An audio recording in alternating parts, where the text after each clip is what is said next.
trabalho do Cristo, ele é sempre coletivo, ele não é individual, não está centralizado sobre a cabeça de um. Somos o EOS, esse grupo que Jesus foi construindo ao longo dos anos, e estamos nós aqui estudando e tendo a alegria de poder compartilhar com todos vocês. Olá, meus amigos, um dia de muita paz para todos nós. Hoje, exatamente 31 de janeiro de 2022, e estamos nós reunidos para mais uma vez estudarmos a obra espírita Nosso Lar. Hoje nós vamos estudar o capítulo 42, intitulado A Palavra do Governador.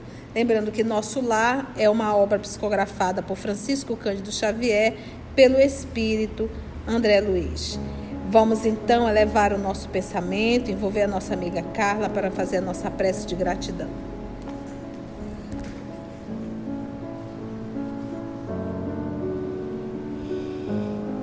Senhor Jesus, graças te damos pela oportunidade de estudo, de aprendizado, e que nessa aula de hoje possamos aprender realmente a confiar em Ti, a não sermos dominados pelo medo, pelo pavor, e saber que Tu és a nossa luz, a luz que nos guia até a angelitude, e que possamos caminhar sempre contigo.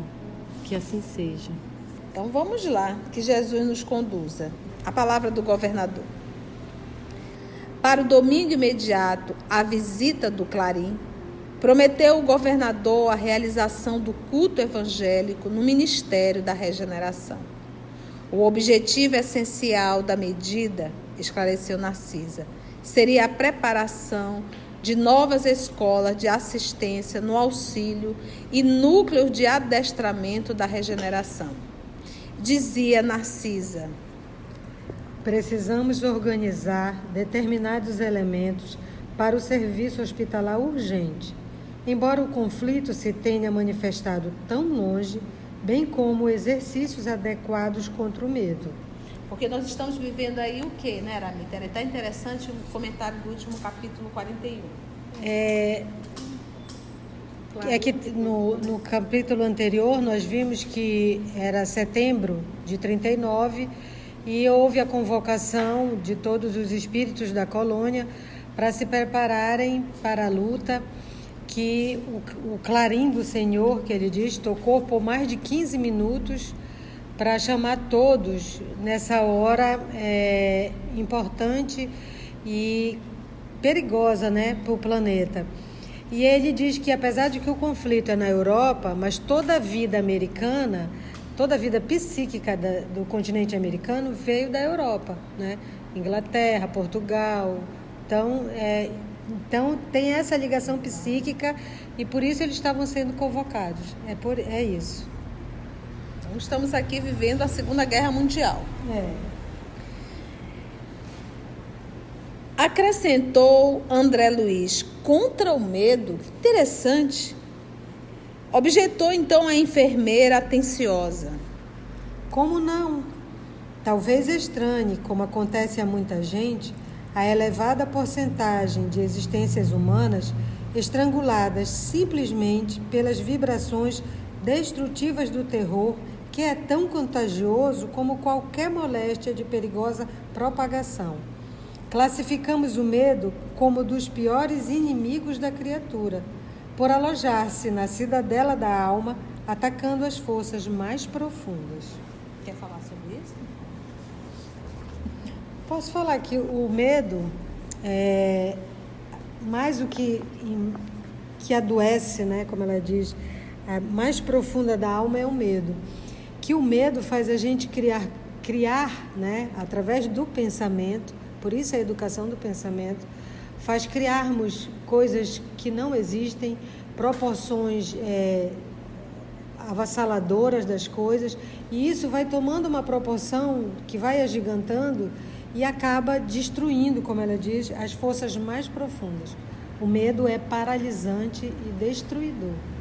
Fazendo o link lá com a fotografia do pensamento, os fluidos, tudo isso, o medo é uma manipulação, né? É um pensamento ou seja, manipula o fluido e nesse fluido já fica essas imagens deletérias que também influenciam a todos. Por isso que ela diz desse treinamento contra o medo, para que a psicosfera não fique tão, vamos dizer assim, poluída, né?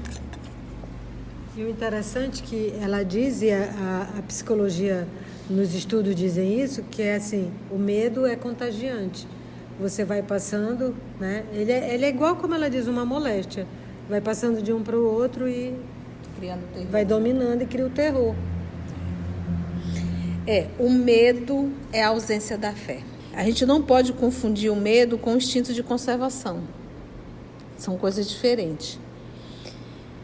Quando a gente diz que o medo é a ausência da fé, nós vivemos agora a experiência desta pandemia. E ainda estamos vivendo. E a gente percebeu, quem não adoeceu do Covid, acabou adoecendo da alma, acabou adoecendo das suas emoções por conta do medo, do desespero. E nós temos hoje um grande número de neuróticos, pessoas totalmente adoecidas por conta do medo. Então, de uma forma muito prática, hoje nós temos o resultado da doença chamada medo. O medo, ele te faz também diminuir a tua imunidade. O medo, ele te torna uma pessoa insuportável. O medo, ele te torna uma pessoa egoísta. Então, a gente começa a perceber de uma forma assim, muito leve, vou dizer assim, muito sutil, as consequências do medo. Por isso no mundo espiritual, porque o que acontece? Está todo mundo desencarnado, medo de morrer não é, porque já estão mortos. Mas estão apavorados com o que poderá acontecer, porque nós sabemos que o que acontece no mundo físico, nós estamos vendo isso aqui agora, tem um impacto sobre o mundo espiritual. Então nós temos pessoas aqui até preocupadas de encontrar ex-marido. Marido que foi na terra e diz, meu Deus, vou ter que encontrar ele de novo, que desespero. Olha o egoísmo, olha o medo e ao mesmo tempo o egoísmo. Ela está preocupada com o problema dela, que ela não quer encontrar o fofo. Ela esqueceu que era até que a morte o separe. Você pode se segurar nessa da igreja, tá? Não é, o trato era até que a morte nos separe. Acabou já. Você não é mais meu esposo, eu não sou mais sua esposa. Fica livre, gente, fica legal. Relaxe que até que a morte nos separe. Em espiritismo a gente aprende que não é bem assim, né? Mas vamos lá. Então, a gente percebe aqui o terror que está sendo criado na colônia Nosso Lar por conta do medo. Então, quando eu vi agora esse desespero de todos os irmãos de várias denominações religiosas, eu paro assim e reflito, digo, vem cá, você está achando que Deus está dormindo? Você está achando que Deus diz, ai meu Deus, a Carla pegou, não era para ela ter pego. Ah, meu Deus, a Arabita desencarnou, não era para ter desencarnado. Mas, puxa vida, por que ela pegou esse vírus? Você está brincando, né? Você está brincando. Então, a gente percebe que a lei divina, ela é organizada. Quem tem que desencarnar, vai desencarnar. Quem tem que pegar, vai pegar. Pronto, acabou. A gente sabe que a desencarnação, a gente permanece mais viva do que quando está aqui. Então, por que o desespero? Então, a gente percebe o mal do medo. Se de repente aqui nós estamos num ambiente fechado, mas vamos dizer que nós fôssemos um número de 100 pessoas e de repente começasse a pegar fogo ali, escurecesse tudo, ia morrer mais pessoas pisoteadas e empurradas do que propriamente dita pelo fogo, por conta do medo. Você vai fazer uma cirurgia, você está tão apavorado que você morre. Não foi nem da cirurgia, foi do medo. Observando-me a estranheza, continuou Narcisa. Não tenha dúvida, a governadoria, nas atuais emergências, coloca o treinamento contra o medo muito acima das próprias lições de enfermagem. A calma é garantia do êxito. Mais tarde, compreenderá tais imperativos de serviço. Aí fica a dica, né, da Narcisa mais do que explicada. A calma é garantia do êxito. Para tudo, tá, gente? Para tudo. Não encontrei argumento de contestação para retrucar. Na véspera do grande acontecimento, tive a honra de integrar o quadro de cooperadores numerosos, num trabalho de limpeza e ornamentação natural do grande salão consagrado ao chefe maior da colônia. Experimentava, então... Gente, o que o André Luiz estava fazendo, hein? Limpando e ornamentando. Também ele já estava achando uma honra isso, né? Trabalho de limpeza e ornamentação. Como ele mudou, hein, gente? Mas interessante que assim... Tem uma vassoura para mim no mundo espiritual. Que coisa boa. Não, e no mundo espiritual tem treinamento contra o medo. A gente pode treinar também. Pode treinar. Bora começar treinando desde agora. Olha, eu não gosto de nenhum tipo de brinquedos, esses brinquedos que chamam de brinquedo, mas de absolutamente nada que coloque minha vida em risco. Eu acho que... Aí alguém perguntou, mas você tem medo? Eu disse, não é medo, é bom senso mesmo. É diferente. As pessoas já caíram de cabeça. Né? Para que eu vou correr, né? Esse risco de forma desnecessária? Eu digo, é bom senso. Eu não vou para aqui. E qual é a lógica? Eu não preciso desse tipo de adrenalina. Adrenalina, eu não preciso desse tipo de adrenalina. Eu gosto de sentir outro tipo de adrenalina. Mas essa, em hipótese alguma. Então, medo? Não é medo. É bom senso. Por que eu vou colocar minha vida em risco? Então, eu acho que aí entra instinto de conservação e respeito pela vida. Eu tenho muito respeito pela vida. Daí eu não beber, não fumar. Meu exagero ainda é não vatapá, né? Um pudim. Eu ainda consigo escorregar nisso daí. Mas eu tento respeitar bastante o corpo físico, que é um empréstimo divino. Então, às vezes, eu olho determinadas atitudes, pessoas assim, colocando uma vida em risco, e soltar de um paraquedas é um risco. Uma coisa é você soltar porque você tem que salvar a sua vida, é algo, né? Um treinamento, uma coisa. Mas... domingo, final da tarde, eu ir para lá para colocar minha vida em risco, isso aqui trouxe não abrir.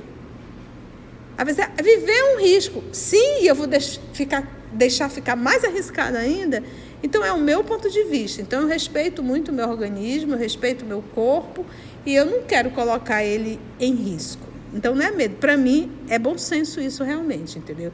Porque eu não tenho vontade de ir, eu não vou porque eu tenho medo. Não, eu não vou porque eu não quero colocar meu corpo em risco. Pronto, acabou.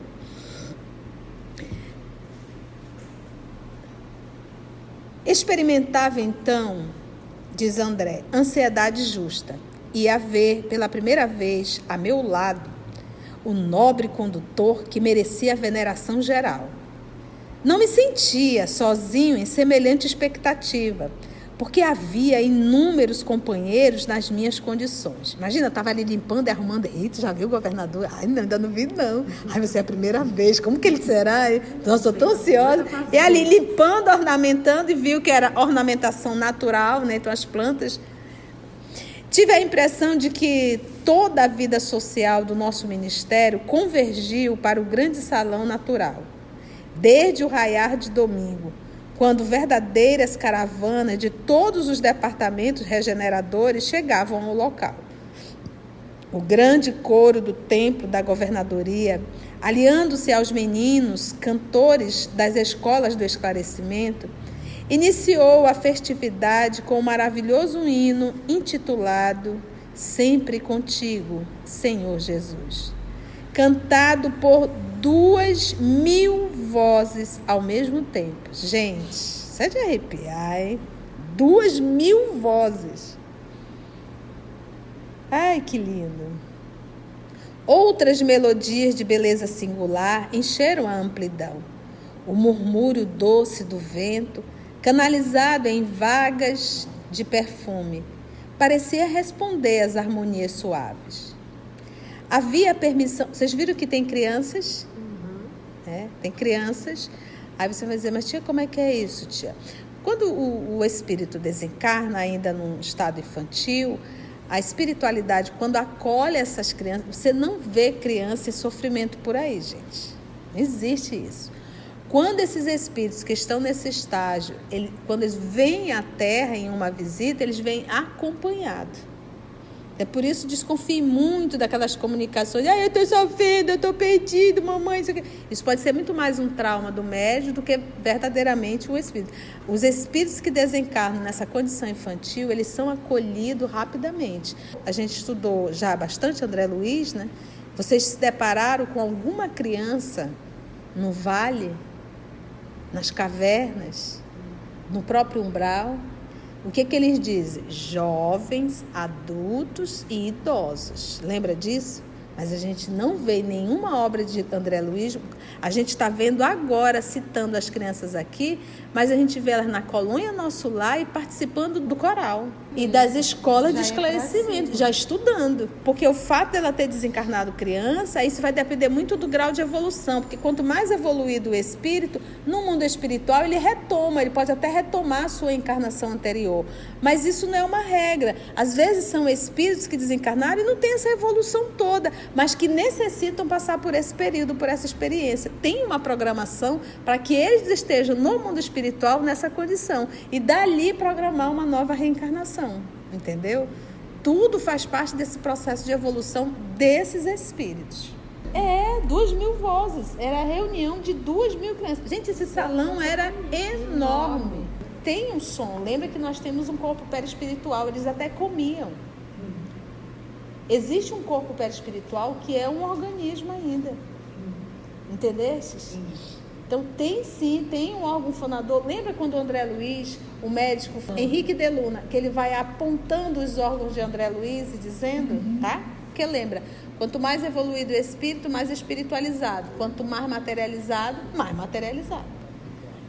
Outras melodias de beleza singular encheram a amplidão. O murmúrio doce do vento, canalizado em vagas de perfume, parecia responder às harmonias suaves. Havia permissão geral de ingresso ao enorme recinto verde para todos os servidores da regeneração, porque, conforme o programa estabelecido, o culto evangélico era dedicado especialmente a eles, comparecendo os demais ministérios por numerosas delegações. Pela primeira vez, tive à frente dos olhos alguns cooperadores dos ministérios da elevação e da união divina, que me pareceram vestidos em brilhantes claridades. Obviamente que não ele disse, eu quero, por favor, uma túnica bem brilhante, que eu quero chegar lá. Hoje tem evento. Hoje tem evento. Não pensa isso. Isso realmente é o quê? A própria luz, né? A fala de Jesus, fazei brilhar a vossa luz. Por isso que ele diz que me pareceram, ele faz uma comparação, né? Vertidos em brilhante claridade, tá? E os ministérios da elevação e união divina já são ligados ao plano superior. Plano superior. A festividade excedia a tudo que eu pudesse sonhar em beleza e deslumbramento. Instrumentos musicais de sublime poder vibratório, tá vendo aqui? Embalavam de melodias a paisagem odorante. Às 10 horas, chegou o governador acompanhado pelos 12 ministros da regeneração. Nunca esquecerei o vulto nobre e imponente daquele ancião de cabelos de neve que parecia estampar na fisionomia, ao mesmo tempo, a sabedoria do velho e a energia do moço, a ternura do santo e a serenidade do administrador consciencioso e justo. Alto, magro, envergando uma túnica muito alva, olhos penetrantes e maravilhosamente lúcidos, apoiava-se num bordão, num cajado, embora caminhasse com aprumo juvenil. Satisfazendo-me a curiosidade, Salúcio informou. O governador sempre estimou as atitudes patriarcais, considerando que se deve administrar com amor paterno. Essa é a explicação devido ao cajado, né, que é realmente uma cultura, né, o pai, né, o patriarca hebraico, andar sempre com aquele cajado. Ele dá essa justificativa. O pastor, né? O pastor, Sentando-se ele na tribuna suprema, levantaram-se as vozes infantis, seguidas de harpas cariciosas, entoando o hino: A ti, Senhor, nossas vidas. O velhinho enérgico e amorável passeou o olhar pela assembleia compacta, constituída de milhares de assistentes. Em seguida, gente, olha lá, 2.000 vozes, milhares de assistentes. Olha, eu estou achando que tem umas 10.000 pessoas aí, gente. Esse salão natural. Esse salão natural. Em seguida, abri um livro luminoso que o companheiro me informou ser o Evangelho de nosso Senhor Jesus Cristo. Folheou atento e depois leu em voz pausada. Olha aí o Evangelho no mundo espiritual. E ouvireis falar de guerras e de rumores de guerras. Olhai, não vos assusteis, porque é mister que isso tudo aconteça, mas ainda não é o fim.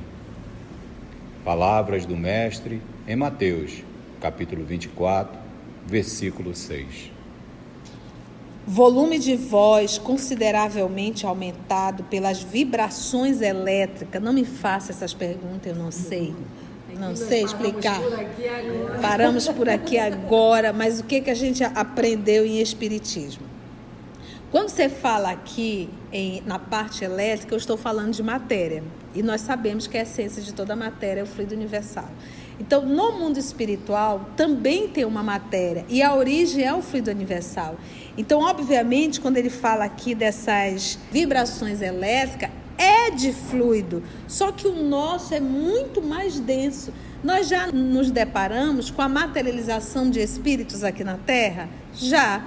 Nós vimos os próprios médios doando o seu plasma. E nós estamos nos deparando com isso na obra Libertação. Também tem materialização. Matilde está numa determinada colônia que, para se manifestar na crosta terrestre, para que os outros espíritos pudessem enxergá-la, ela se materializou. Quem doou o plasma para ela, a matéria? O Gúbio. Isso no mundo espiritual. Então, a gente está falando de matérias em outros níveis que a gente não tem nem noção. Tá? Então, ele diz aqui que a voz do governador tomou uma proporção maior, consideravelmente aumentado pelas vibrações elétricas. O chefe da cidade orou comovidamente, invocando as bênçãos do Cristo. Por exemplo, aqui, para a gente falar no auditório enorme, a gente precisa de um microfone, que também vai aumentar a proporção. Saudando em seguida os representantes da união divina, da elevação, do esclarecimento, da comunicação e do auxílio, dirigindo-se com especial atenção a todos os colaboradores dos trabalhos de nosso ministério. É interessante, né, essa forma de iniciar a fala, cumprimentar todo mundo, né? Eu, se você pedir para eu fazer isso, sempre vou bater 0. Quando eu já entrei no assunto, não cumprimentei ninguém, né? Oi, gente, boa noite a todos. E pronto, já fui. Eu esqueço de o pessoal está sentado à mesa, estou aqui cumprimentando o senhor fulano de tal. Não faço isso. A Conceição já foi. Mas aqui tem toda essa parte realmente que é necessária. Impossível descrever a entonação doce e enérgica, amorosa e convincente, daquela voz inesquecível, bem como traduzir no papel humano as considerações divinas do comentário evangélico, vazado em profundo sentimento de veneração pelas coisas sagradas. Porque olha o que ele trouxe. E ouvireis falar de guerra e de rumores de guerras. Olhai, não vos assustei. Porque aqui está todo mundo apavorado e ele trouxe o tema específico do Evangelho, para a gente ver que todas as respostas estão dentro do Evangelho. Finalizando em meio de respeitoso silêncio, dirigiu-se o governador de maneira particular aos servidores da regeneração, exclamando mais ou menos nestes termos. Então aqui o nosso André Luiz vai fazer uma adaptação da fala do governador. É para vós, irmãos meus, cujos labores se aproximam das atividades terrestres, com mais propriedade, que dirijo o meu apelo pessoal, muito esperando da vossa nobre dedicação. Elevemos ao máximo nosso padrão de coragem e de espírito de serviço. Quando as forças da sombra agravam as dificuldades das esferas inferiores, é imprescindível acender novas luzes que dissipem na terra as trevas densas. Consagrei o culto de hoje a todos os servidores deste ministério, votando-lhe, de modo particular, a confiança do meu coração. Não me dirijo, pois, neste momento, aos nossos irmãos cujas mentes já funcionam em zonas mais altas da vida, mas a vós outros, que trazeis nas sandálias da recordação os sinais da poeira do mundo, para exalçar a tarefa gigantesca. Nosso lar precisa de 30.000 servidores adestrados no serviço defensivo. 30.000 trabalhadores que não meçam necessidade de repouso nem conveniências pessoais, enquanto perdurar nossa batalha com as forças desencadeadas do crime e da ignorância. Haverá serviço para todos nas regiões de limite vibratório, entre nós e os planos inferiores, porque não podemos esperar o adversário em nossa morada espiritual. Nas organizações coletivas, é forçoso considerar a medicina preventiva como medida primordial na preservação da paz interna. Somos, em nosso lar, mais de 1 milhão de criaturas devotadas aos desígnios superiores e ao melhoramento moral de nós mesmos. Seria caridade permitir a invasão de vários milhões de espíritos desordeiros? Não podemos, portanto, hesitar no que se refere à defesa do bem. Sei que muitos de vós recordais neste instante o grande crucificado. Sim, Jesus entregou-se à turba de amotinados e criminosos por amor à redenção de todos nós, mas não entregou o mundo à desordem e ao aniquilamento. Todos devemos estar prontos para o sacrifício individual, mas não podemos entregar nossa morada aos malfeitores.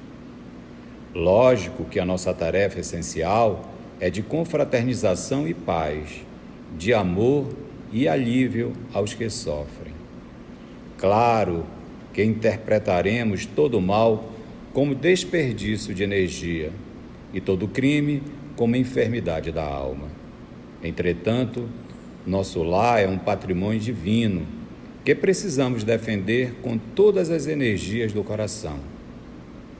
Quem não sabe preservar não é digno de usufruir. Preparemos, pois, legiões de trabalhadores que operem esclarecendo e consolando na terra, no umbral e nas trevas, em missões de amor fraternal. Mas precisamos organizar neste ministério, antes de tudo, uma legião especial de defesa que nos garanta as realizações espirituais em nossas fronteiras vibratórias.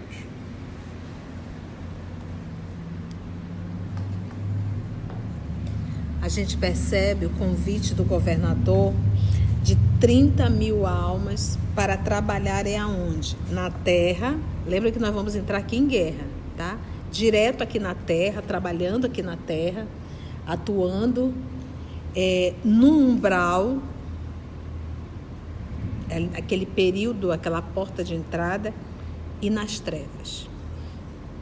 A próxima semana nós vamos comentar isso aqui e a titia vai trazer o Livro dos Espíritos, onde o professor Allan Kardec vai perguntar em torno da guerra. Então, fica para o próximo estudo os comentários sobre essa fala do nosso governador e o Livro dos Espíritos, em que nós vamos ouvir os Espíritos respondendo sobre o estado de cada espírito no momento da guerra. Assim agradecemos a Deus, nosso Pai, e a espiritualidade amiga, e até o nosso próximo encontro. O medo é a ausência da fé. A gente não pode confundir o medo com o instinto de conservação. O medo, ele te faz também diminuir a tua imunidade. O medo, ele te torna uma pessoa insuportável. O medo, ele te torna uma pessoa egoísta. Nós vivemos agora a experiência desta pandemia. E ainda estamos vivendo. E a gente percebeu que quem não adoeceu do Covid acabou adoecendo da alma, acabou adoecendo as suas emoções por conta do medo, do desespero. E nós temos hoje um grande número de neuróticos, pessoas totalmente adoecidas por conta do medo. Então, de uma forma muito prática, hoje nós temos o resultado da doença chamada medo. A lei divina, ela é organizada. Quem tem que desencarnar, vai desencarnar. Quem tem que pegar, vai pegar. Pronto, acabou. A gente sabe que a desencarnação a gente permanece mais viva do que quando está aqui. Então, por que o desespero? Então, a gente percebe o mal do medo. Quando o espírito desencarna ainda num estado infantil, a espiritualidade acolhe essas crianças. Você não vê criança em sofrimento por aí, gente. Não existe isso. Quando esses espíritos que estão nesse estágio, quando eles vêm à Terra em uma visita, eles vêm acompanhados. É por isso desconfie muito daquelas comunicações. Eu estou sofrendo, eu estou perdido, mamãe. Isso pode ser muito mais um trauma do médium do que verdadeiramente o espírito. Os espíritos que desencarnam nessa condição infantil, eles são acolhidos rapidamente. A gente está vendo agora, citando as crianças aqui, mas a gente vê elas na colônia Nosso Lar e participando do coral. E das escolas de esclarecimento, já estudando. Porque o fato dela ter desencarnado criança, isso vai depender muito do grau de evolução. Porque quanto mais evoluído o espírito, no mundo espiritual ele retoma, ele pode até retomar a sua encarnação anterior. Mas isso não é uma regra. Às vezes são espíritos que desencarnaram e não têm essa evolução toda, mas que necessitam passar por esse período, por essa experiência. Tem uma programação para que eles estejam no mundo espiritual nessa condição. E dali programar uma nova reencarnação. Entendeu? Tudo faz parte desse processo de evolução desses espíritos.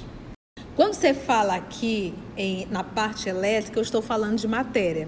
E nós sabemos que a essência de toda matéria é o fluido universal. Então, no mundo espiritual, também tem uma matéria. E a origem é o fluido universal. Então, obviamente, quando ele fala aqui dessas vibrações elétricas, é de fluido. Só que o nosso é muito mais denso. Então, a gente está falando de matérias em outros níveis que a gente não tem nem noção.